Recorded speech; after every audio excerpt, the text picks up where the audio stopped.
हमने स्विच को बंद करते ही बल्ब ऑफ हो गया, जो बहुत बेसिक है। लेकिन इस स्विच के पीछे जो इलेक्ट्रिसिटी है वह ऑलमोस्ट लाइट की स्पीड से ट्रेवल कर रही है। उसको एकदम से स्टॉप करने के बाद में क्या होता है उसके साथ में, हमें कोई खास फर्क पड़ता नहीं है इससे। लेकिन यह जो 400 केवी की लाइन है, इससे हमें बहुत फर्क पड़ता है। क्या आप सोच सकते हो कि इस लाइन को बंद करने का स्विच कैसा होगा? यह एक आइसोलेटर है जो 400 केवी लाइन को बंद करने के लिए लगा हुआ है, जो ठीक हमारे घर के स्विच जैसे ही काम करता है। लेकिन जब लाइन को बंद करने के लिए इस आइसोलेटर का कनेक्शन हटाते हैं तो आप देखोगे कि हमने आइसोलेटर का कनेक्शन हटा भी दिया, फिर भी एयर के थ्रू यहाँ पर इतनी हेवी स्पार्किंग से कनेक्शन बना हुआ है। अब इतनी हेवी स्पार्किंग से आइसोलेटर के कॉन्टेक्ट मेल्ट होने लगेंगे। अभी तो लाइन 400 केवी की है, ट्रांसमिशन लाइन का वोल्टेज 1100 केवी तक होता है, तो आइसोलेटर लाइन में लगा जरूर से रहता है, लेकिन ऑन लोड लाइन को ब्रेक नहीं कर सकता।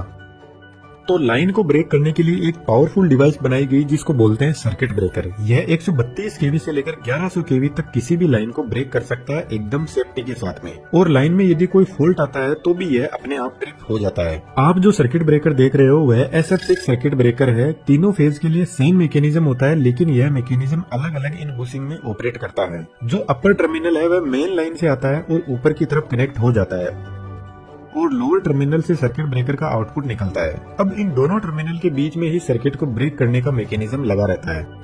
अपर टर्मिनल एकदम फिक्स होता है, कोई भी मूवमेंट नहीं कर सकता है। यहाँ पर रोड लगी रहती है, वह कॉपर की है। लोअर टर्मिनल में भी एक कॉपर की रोड लगी हुई है जो मूव कर सकती है। यह रोड अंदर से खोखली होती है और ऊपर टर्मिनल से अपना कॉन्टेक्ट बनाती है।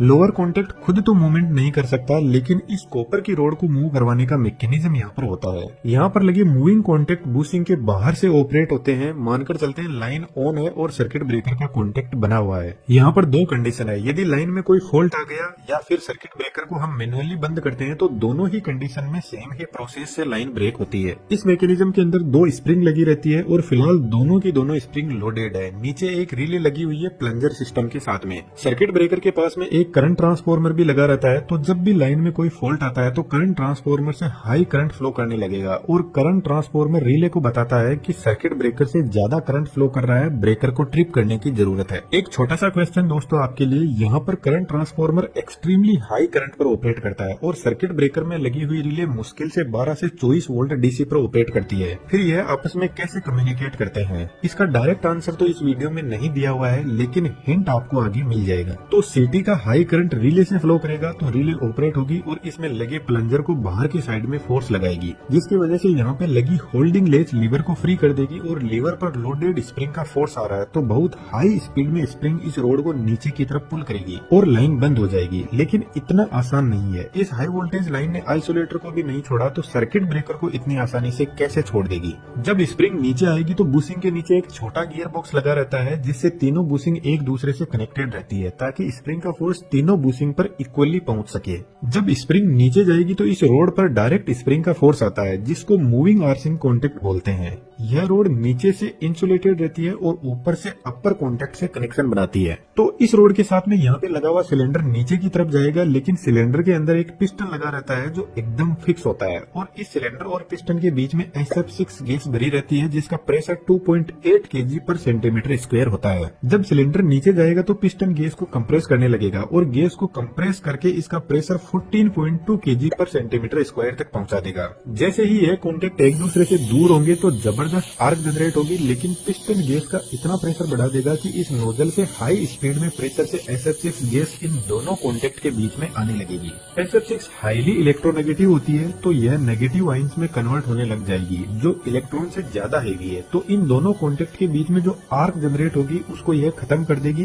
क्योंकि इसके जो नेगेटिव आयंस है वह हेवी वेट की वजह से इसकी मोबिलिटी को रिड्यूस कर देते हैं, जिससे जितने भी फ्री इलेक्ट्रॉन्स है वह मूव नहीं कर पाएंगे और वहीं पे खत्म हो जाएंगे। SF6 गैस का प्रेशर और टेम्परेचर बढ़ने से यह लिक्विड में कन्वर्ट हो सकती है, तो यहाँ पर साइड में हीटर लगे रहते हैं जो इसको लिक्विड में कन्वर्ट नहीं होने देती, क्योंकि गैस लिक्विड में बदल गई तो फिर तो लाइन ब्रेक होगी ही नहीं। फिलहाल सर्किट ब्रेकर को तो बंद कर दिया, लेकिन एक रिस्क यहाँ पर अभी भी बनी हुई है कि इन सर्किट ब्रेकर के कॉन्टेक्ट के बीच में दूरी बहुत कम है, इसलिए सर्किट ब्रेकर के बाद में आइसोलेटर लगा रहता है। तो जब हम मैनुअली सर्किट ब्रेकर को बंद करते हैं किसी लाइन पर काम करने के लिए, तो सर्किट ब्रेकर को बंद करने के बाद में आइसोलेटर को जरूर से ओपन किया जाता है डबल सेफ्टी के लिए, क्योंकि जब इतनी पावरफुल लाइन सडनली ब्रेक होती है तो सर्किट ब्रेकर के कॉन्टेक्ट पर बहुत ज्यादा स्ट्रेस पड़ता है, क्योंकि अब तक जो करंट हाई स्पीड में फ्लो कर रहा था उसको कोई पाथ नहीं मिलेगा जाने के लिए, तो सर्किट ब्रेकर के कॉन्टेक्ट से करंट वापस पीछे की तरफ रिफ्लेक्ट होने लगेगा। जिस तरीके से हाई स्पीड में फ्लो होते हुए पानी को हम एकदम से रोक देते हैं तो उसमें पीछे की तरफ वेव्स बनने लगेंगी। ठीक ऐसा ही करंट के साथ में होता है, और यह करंट इतना पावरफुल होता है कि जनरेटर जो इलेक्ट्रिसिटी जनरेट कर रहा है उसको भी अनस्टेबल कर सकता है या फिर किसी ट्रांसफार्मर को डैमेज भी कर सकता है। बहुत सारे डिवाइसेस लगाए जाते हैं पीछे की डिवाइसेस को सेफ रखने के लिए।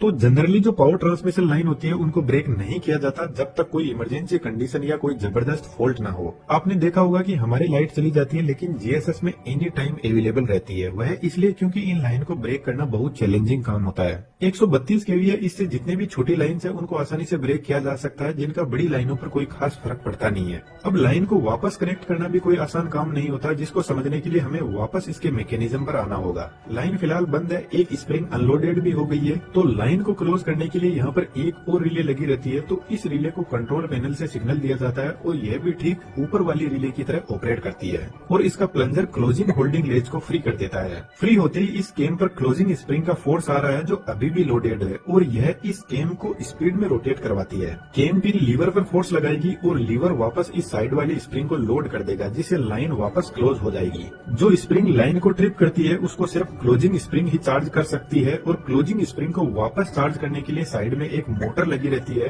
तो सर्किट ब्रेकर के क्लोज होते ही यह स्प्रिंग को वापस धीरे धीरे लोड करने लग जाएगी। इन सर्किट ब्रेकर का ओपनिंग और क्लोजिंग टाइम सिर्फ 40 to 60 मिली सेकेंड का होता है, और यदि लाइन ब्रेक होते टाइम आप सर्किट ब्रेकर के पास में खड़े रहते हो तो गैस और इसके ऑपरेशन की आवाज आसानी से सुनाई दे जाएगी। सर्किट ब्रेकर में जो SF6 गैस होती है वह इन बूसिंग के अंदर ही बंद रहती है, क्योंकि यह हार्मफुल भी है और एनवायरमेंट को नुकसान भी पहुंचाती है। यहाँ पर लगा मीटर इसका प्रेशर बताता रहता है, तो प्रेशर डाउन होते ही गैस की रीफिलिंग की जाती है। जब एक्स्ट्रा हाई वोल्टेज लाइन को वापस कनेक्ट करते हैं तो यह ट्रांसफार्मर के लिए खतरनाक हो सकती है, तो इसका भी हमें खासकर ध्यान रखना होता है, जिसकी बातें हमने इस ट्रांसफार्मर वाले वीडियो में की है। अभी तो हमने सिर्फ सर्किट ब्रेकर और ट्रांसफार्मर के बारे में बात की है। इलेक्ट्रिसिटी की वजह से हम हमारे घरों में बहुत अच्छे से एंजॉय करते हैं, लेकिन इसके पीछे जो इंजीनियरिंग है वह बहुत ही चैलेंजिंग टास्क है। हम आने वाले वीडियो में और एक्सप्लोर करते जाएंगे, तो इस सीरीज में हमसे जुड़े रहने के लिए चैनल को आप